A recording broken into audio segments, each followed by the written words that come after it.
Təsəvvür edin, sürtgəc birjadır, kartofdakı bir traderin balansıdır.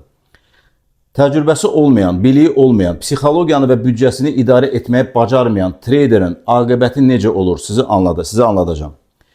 Giriş nöqtəsini doğru təyin edə bilməyən trader əməliyyat açır, long əməliyyatı açır. Long açır, stop olur.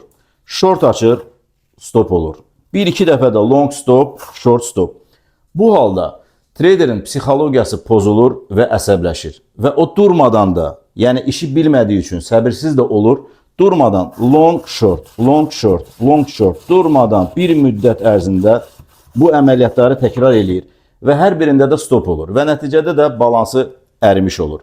Bu işi dəqiq, dərindən öyrənməyənə qədər, bunun psixoloji tərəfi var. Bunu da dərindən öyrənməyənə qədər balansınız birjanın sürtgəcindən daim keçəcək və daim də balansınız sıfırlanacaq.